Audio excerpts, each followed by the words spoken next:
how was your childhood like, and how do you think that's informed the kind of work you currently do now? Would you Cool. talk? Just starting with the really small questions there. I like that. That's good. Thanks for that. How did my childhood influence where I am? Nobody's ever asked me that before. I don't know if I know the answer to that.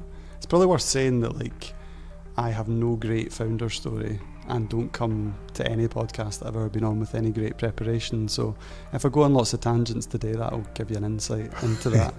I suppose as a child in school, I spent a lot of time staring out a window and thinking about other things, and probably that has lent itself quite nicely to starting a business and being curious about things. I don't think any of my teachers thought that much was going to happen as a result of that, but it probably stood me in good stead.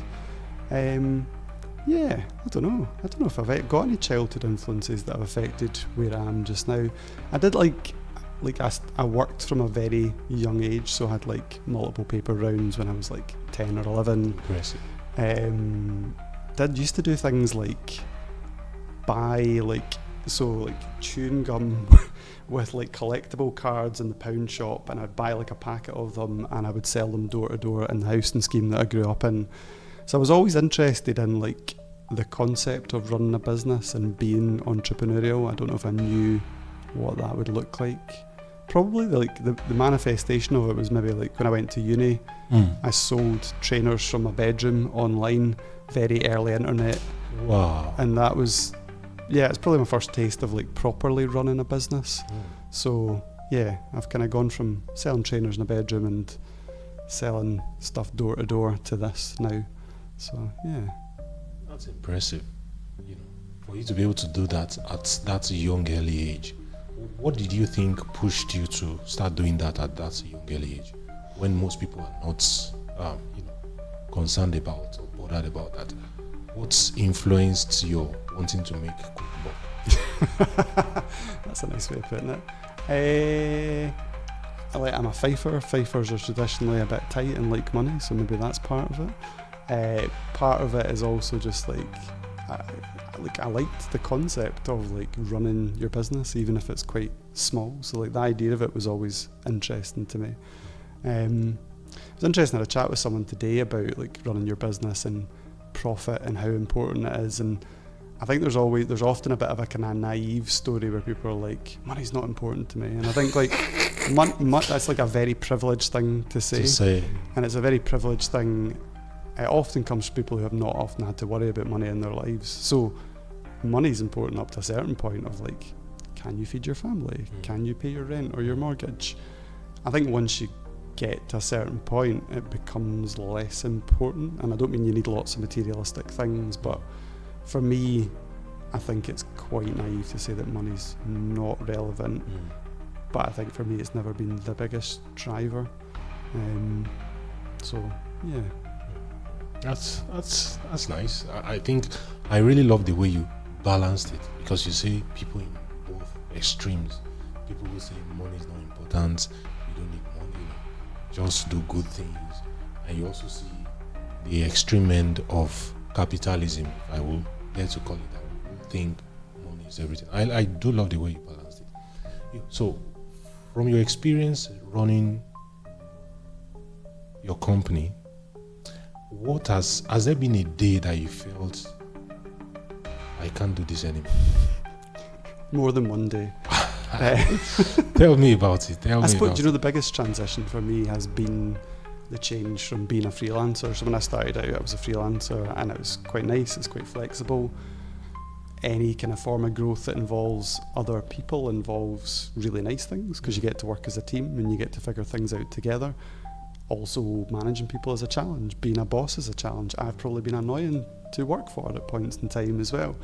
So I think for me, that's the tricky thing. Like when you get it right, working with other people, that's the nicest bit about running a business.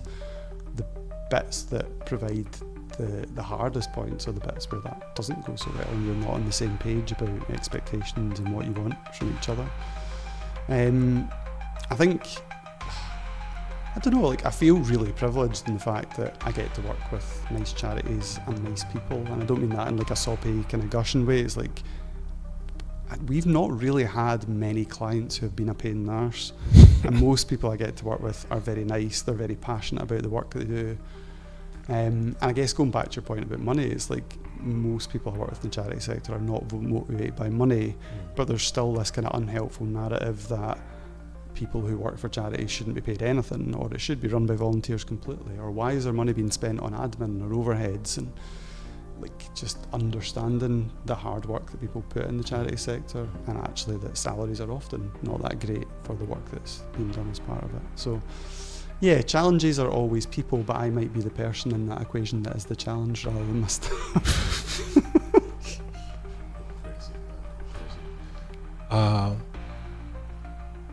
People tend to go towards both extreme. And let's talk a little bit about how people approach their digital strategy, their communication strategy, as not just any other business, but not for profit. Yep.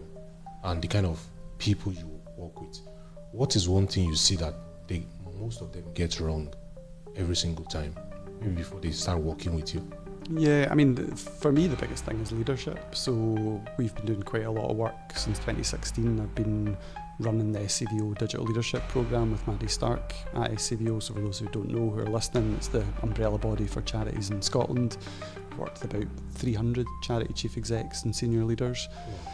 The organisations that make change are the ones that have a chief exec that gets it and a board that gets it, and they drive that change. They don't always need to be experts, but they need to be on the same page. They need to understand where they're going, direction of travel. More importantly, understanding the communities that they're serving, like how are people living their lives in 2025? What do the changes to how people live their lives mean for people? How do you deliver services? How do you provide better support to people? And the organisations that understand that are thriving and will continue to thrive in the future. The ones that think this is a thing for the board meeting in 6 months' time and maybe we'll get around to that are the ones that probably won't survive very much longer. I mean, I think like going off on a slight tangent, you look at the kind of workforce cuts around AI at the moment, Salesforce slashing 4,000 jobs.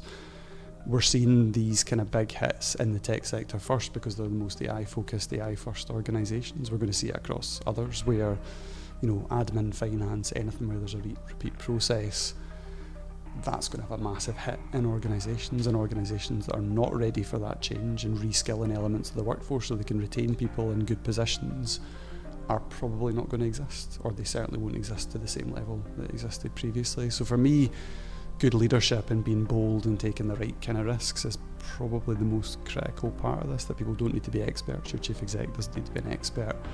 But if this feels like a thing that they delegate to their IT company or a junior member of staff or someone else that isn't them at all, then I don't really know what hope they've got in 2026 and beyond that.